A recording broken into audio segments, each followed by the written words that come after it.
तो क्या आप जानते हैं कि मृत्यु के समय क्या लक्षण दिखते हैं और पीड़ा कितनी तीव्र होती है? मृत्यु के बाद जीवात्मा कहां जाती है? गरुड़ पुराण में इसका वर्णन है जो आपको सोचने पर मजबूर करेगा।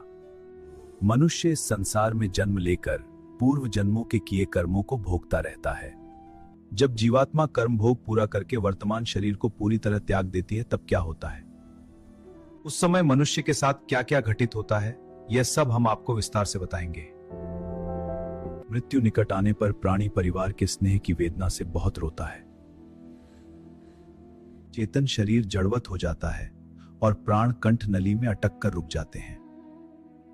उस समय मृतक को दिव्य दृष्टि मिलती है जिससे वह पूरा संसार देख पाता है।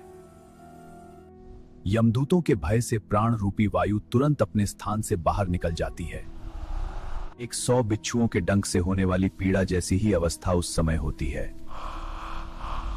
यमदूतों के भय से जीव के मुंह से लार और फेन तेजी से गिरने लगता है। पापी मनुष्य के प्राण गुदा मार्ग से निकलते हैं जबकि पुण्यात्मा के मुख से निकलते हैं। भयानक यमदूत वहां उपस्थित हो जाते हैं और पाश व दंड हाथ में लिए रहते हैं। प्राणी शरीर त्याग कर तुरंत अंगूठे जितना सूक्ष्म शरीर धारण कर लेता है। यमदूत उसे बांध कर ले जाते हैं, ठीक वैसे जैसे सिपाही अपराधी को राजा के पास ले जाते हैं। हे दुष्ट, तू जल्दी चल क्योंकि तुझे यमराज के घर जाना है। पुण्यकारी आत्माओं को स्वर्ग के पार्षद सुखपूर्वक अपने लोक की ओर ले जाते हैं। पापी जीवात्मा को यम मार्ग में भयानक भूखे कुत्तों से बार बार कटवाया जाता है। भूख और प्यास से बहुत पीड़ित जीव को तपती बालू रेत पर चलाया जाता है। यमदूत कोड़ों से मार मार कर उसे घसीटते हुए अंधकारमय यमलोक की ओर ले जाते हैं। यमलोक पहुंचकर वह जीव यमराज के दर्शन करता है और उनकी आज्ञा का पालन करता है।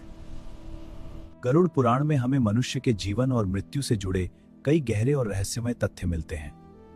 मृत्यु के बाद जीवात्मा कितने दिनों तक अपने घर में रहती है, यह आज हम बताएंगे। यमदूत जीवात्मा को यमलोक ले जाते हैं और 24 घंटे बाद वह वापस घर लौट आती है। इस दौरान जीवात्मा को उसके पूरे जीवन के पाप और पुण्य का पूरा लेखा जोखा दिखाया जाता है। इसके बाद आत्मा को फिर उसी घर में वापस लाया जाता है जहां उसने शरीर त्यागा था। पूरे 13 दिनों तक वह जीवात्मा अदृश्य रूप में अपने परिवार के बीच में ही रहती है। वासना से भरी जीवात्मा बार बार अपने पुराने शरीर में वापस प्रवेश करने का प्रयास करती है। वह अपने परिवार और मित्रों को मृत्यु का शोक मनाते हुए साक्षात देखती रहती है। वह उन्हें चुप कराने का बहुत प्रयास करती है पर किसी को उसकी उपस्थिति का पता नहीं चलता। मृतक स्वयं अपने मृत शरीर को देखकर भूख प्यास से जोर जोर से विलाप करने लगती है।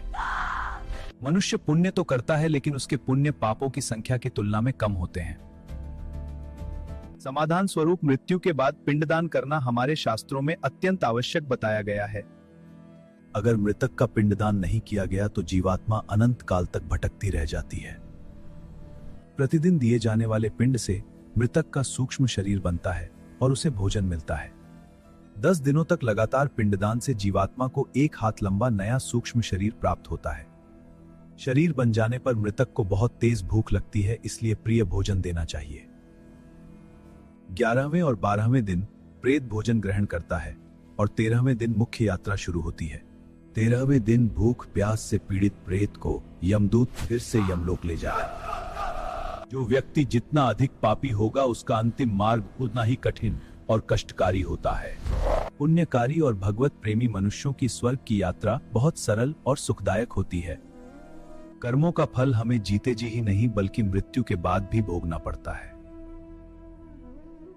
इसलिए हमें सदा धर्म के मार्ग पर चलकर जीवन और परलोक की गति को सुधारना चाहिए।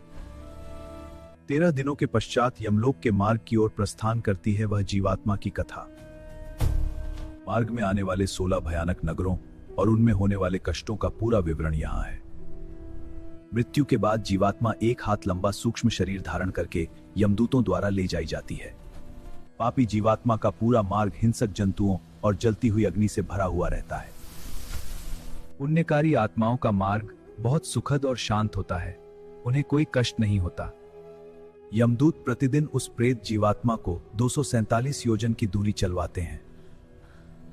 पास से बंदी जीवात्मा करुण विलाप करती हुई अपने घर को हमेशा के लिए छोड़ देती। यमलोक के इस महान पथ में जीवात्मा को कुल 16 प्रसिद्ध और भयानक नगरों से गुजरना पड़ता है। यमदूत जीवात्मा को मार्ग पर ठीक वैसे ही ले जाते हैं जैसे मदारी बंदर को ले जाता है।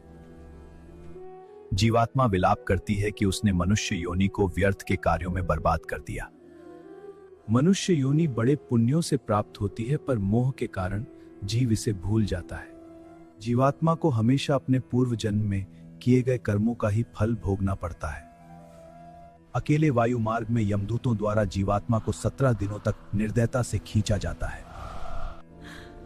18वें दिन वहां सगे समना में पहुंचता है। वहां यमदूत उसे धिक्कारते हैं कि अब तेरा धन और परिवार कहां है जो तू रोता है। पुत्रों द्वारा दिए गए मासिक पिंड को खाकर वह आगे सौरीपुर नामक नगर की ओर चल देता है। सौरीपुर में जंगम नामक राजा को देखकर जीवात्मा अत्यंत भयभीत और व्याकुल हो जाती है। तीसरे मास में वह गंधर्व नगर और चौथे मास में शैलागम नामक नगर पहुंचता है। शैलागम नगर में पहुंचते ही जीवात्मा के ऊपर पत्थरों की निरंतर और तेज वर्षा होती है। पांचवें मास में क्रौंचपुर और छठे मास में क्रूर नामक नगर की कठिन यात्रा होती है। छठे मास के बाद यमदूत उसे यमराज के भाई के राज्य विचित्र भवन की ओर ले जाते हैं।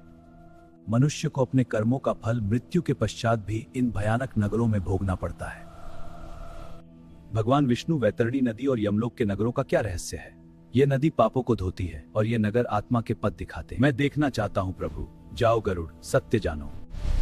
यमलोक के मार्ग में आने वाली वैतरणी नदी रक्त और मवाद से भरी हुई अत्यंत भयानक है।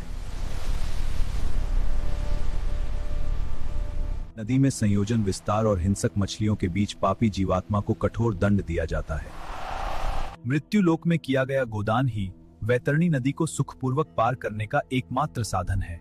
जिसने दान पुण्य नहीं किया वह प्रेत उसी दुर्गंधमय नदी में गिरकर बार बार डूबता रहता है। यमदूत जीवात्मा को उसके किए गए बुरे कर्मों का स्मरण कराकर उसे और अधिक भयभीत करते हैं। वैतरणी के दूसरे तट पर पहुंचकर जीव श्राद्ध के पिंड और दान का भोजन ग्रहण करता है। 7वें मास में वह बहवापद नामक नगर पहुंचता है, जहां मासिक श्राद्ध का भोजन प्राप्त करता है। 8वें मास में यात्रा दुखदपुर और क्रंदनपुर की ओर होती है, जहां जीव बहुत विलाप करता है। क्रंदनपुर के निवासियों को रोता देखकर जीवात्मा स्वयं शून्य हृदय होकर विलाप करती है। तप्तपुर और रौद्र नगर की ओर बढ़ते हुए जीव क्रमशः 9वें और 10वें मास का दान भोगता है। 11वें मास में वह पयोवर्ष नगर पहुंचता है, जहां मेघों की मार से उसे कष्ट होता है। कड़कती धूप और प्यास से तड़पता हुआ प्रेत 11 मास 15 दिन में सीताढ़पुर पहुंचता है। सीताढ़पुर में जीव को कंपाने वाली भीषण ठंड और भूख का सामना करना पड़ता है। कष्ट के समय यमदूत उसे धिक्कारते हैं कि तेरा वह पुण्य कहां है जो तेरी रक्षा कर सके। अंत में वह मनोरम बहादुर धर्म भीति भवन पहुंचता है, जहां ब्रह्मा के पुत्र निवास करते हैं। वहां 13 प्रतिहार बसते हैं जो श्रवण कहलाते हैं और जीवों के कर्मों का लेखा रखते हैं। मनुष्य के कर्मों का फल उसे यमलोक के इन विभिन्न पड़ावों पर सूक्ष्मता से भोगना पड़ता है। अतः जीवन में धर्म और दान का मार्ग अपनाकर ही परलोक की गति को सुधारा जा सकता है।